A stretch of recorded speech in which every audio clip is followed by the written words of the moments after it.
हरेर्गुणाक्षप्तमतिर्भगवान् बादरायणी अद्यगान महदाख्यानाम नित्यम विष्णु जनप्रियम। देखो, एक तो हमने जो चर्चा करी कि भगवान के गुण ही ऐसे हैं जो अपनी ओर खींच लेते हैं। फिर उसमें भी अगर कोई भक्त हो, जैसे कि सुखदेव बाबा, वो तो भगवान के परम प्रिय पार्षद है ना, विष्णु जनप्रिय नित्यम। वो भगवान के निज जन हैं और महापुरुष भी हैं, परमहंस भी हैं, तो उनके लिए तो बहुत सामान्य सी बात थी। तो उन्होंने अध्यगान महदाख्यानम, ये जो विशाल श्रीमद् भागवत कथा है, उसका अध्ययन किया मात्र इसलिए क्योंकि भगवान के गुणों ने उनकी ओर अपनी ओर आकृष्ट कर लिया, और इसी कारण से उन्होंने श्रीमद् भागवत महापुराण का अध्ययन भी किया था। परीक्षितोऽथ राजर्षेर् जन्म कर्म विलापनम संस्थाम च पांडुपुत्राणाम बक्षे कृष्ण कथोदयम। सूत बाबा कह रहे हैं कि अब जो है मैं आपको परीक्षित राजा की कथा श्रवण कराता हूँ। ये तो आपने जान लिया कि सुखदेव बाबा ने कथा क्यों पढ़ी और क्यों सुनाई, लेकिन प्रश्न ये है, ये तो बता दिया कि सुखदेव बाबा ने कथा क्यों पढ़ी परमहंस होते हुए भी, उसका उत्तर तो अब दे दिया पिछले श्लोक में। लेकिन राजा परीक्षित को क्यों सुनाई, क्यों सुननी पड़ी राजा परीक्षित को, अब वो बतलाता हूँ। तो राजर्षेर जन्म कर्म विलापनम, राजा परीक्षित का जो जन्म की कथा है, कर्म की कथा है, और अन्य जितने भी उसके चरित्र हैं, विलापनम यानी मोक्ष आदि की कथा है। तो संस्थाम च पांडुपुत्राणाम, है ना, तो पांडुपुत्रों की ये जो कथा है, पांडवों की कथा है, पांडुपुत्र यानी पांडव पांचों, उनकी जो कथा है, स्वर्गारोहण आदि कथाओं की जो चर्चा है, वक्ष्ये, अब मैं उनको गाता हूं, वो आप ध्यान से सुनो। क्योंकि कृष्ण कथोदयम, ये जो चरित्र है परीक्षित के, इन परीक्षित के चरित्रों के द्वारा ही, पांडवों के चरित्र के द्वारा ही कृष्ण कथोदयम, भगवान कृष्ण की कथा का उदय होता है, कृष्ण कथा आरंभ होती है। इसलिए आप बड़े ध्यान पूर्वक यहाँ से अब आगे की कथा सुने। यथा मृधे कौरव सृंजयानाम वीरेश्वथो वीरगतिम गतेषु वृकोदरा विद्ध गदा विमर्श भग्नोरुदंडे धृतराष्ट्रपुत्रे। तो पूर्व काल में, द्वापर युग में ही बहुत बड़ा भीषण एक संग्राम हुआ, महाभारत का युद्ध जिसे कहते हैं। वीरेश्वथो वीरगतिम गतेषु, बहुत सारे वीर जो हैं उसमें वीरगति को प्राप्त हो गए। और युद्ध किन में हुआ? कौरव पांडवों के बीच में। वृकोदरा विद्ध गदा विमर्श, उसी बीच में क्या हुआ कि भीम की गदा लगने से दुर्योधन की जंघा भी टूट गई। और भग्नो रुदंडे धृतराष्ट्र पुत्रे, बहुत सारी ऐसी कथाएं वहाँ घटित हुई कि द्रौपदी के पुत्रों का मारा जाना हुआ अश्वत्थामा के द्वारा, जिसकी सभी ने बहुत निंदा भी करी।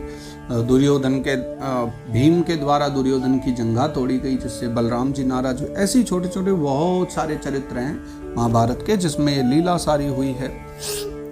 भर्तुः प्रियं द्रोणिरिति स्म पश्यन् कृष्णसुतानां स्वपतां शिरांसि उपाहरद्विप्रियमेव तस्य जुगुप्सितं कर्म विगर्हयन्ति। भर्तुः प्रियं द्रोणिरिति स्म पश्यन्, वो द्रोणी यानी कि जो अश्वत्थामा है, उसने द्रौपदी के 5 पुत्रों की हत्या कर दी। और कृष्णसुतानां स्वपताम शिरांसि, कृष्णा यानी द्रौपदी, उसने अपने पुत्रों की जब मृत शरीर को देखा तो शिरों को देखा कटे हुए, वो भी बड़ी दुखी हुई, रोई।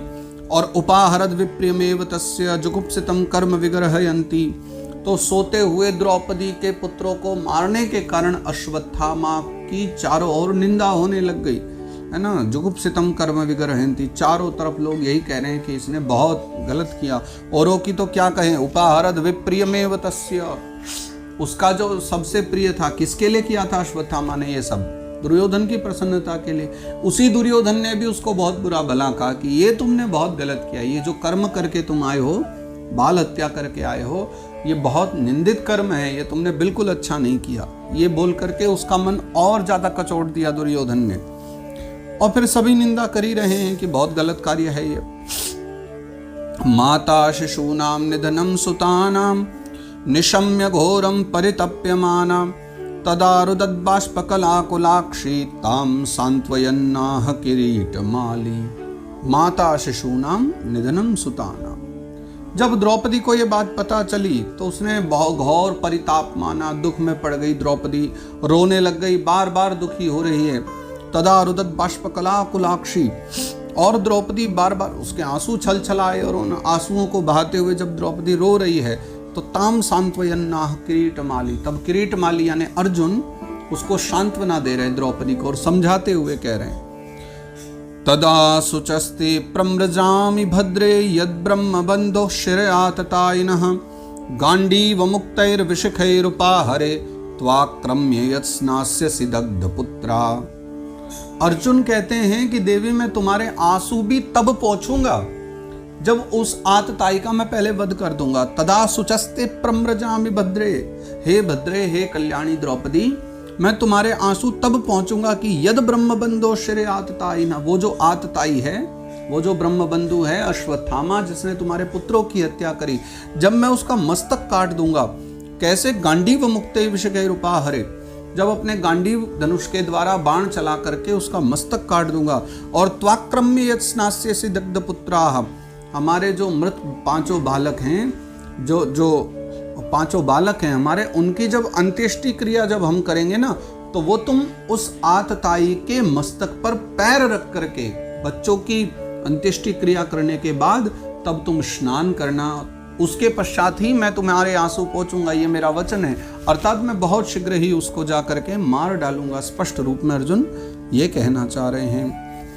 इति प्रियां वल्गु विचित्र जल्पैः ससान्त्वयित्वा मित्रसूतः अन्वाद्रवद्दंशित उग्रधन्वा कपिध्वजो गुरुपुत्रं रथेन।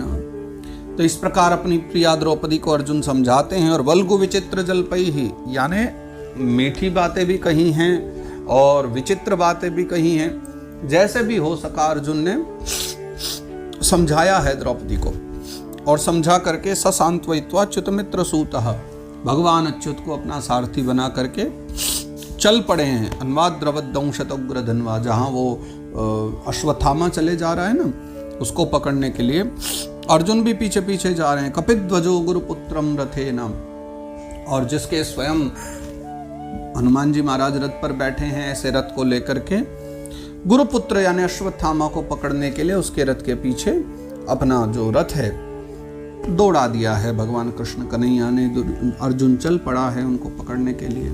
तमापतंतम सविलक्ष्य दूरात् कुमारहोद्विग्नमनारथेन पराद्रवत् प्राण परिप्सुरुर्व्याम यावत् गमं रुद्र भयाद्यथार्कः।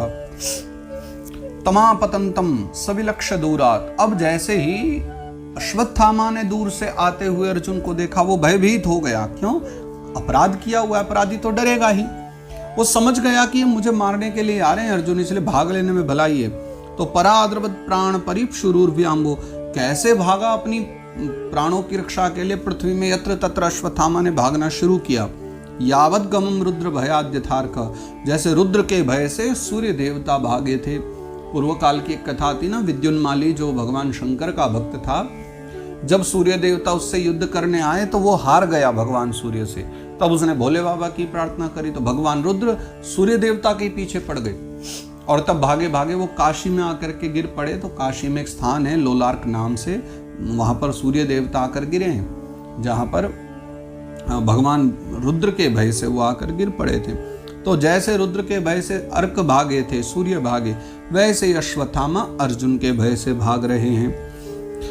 यदा शरणमात्मानमैक्षतः श्रान्तवाजिनम् अस्त्रं ब्रह्मशिरो मेने आत्मत्राणं द्विजात्मजः।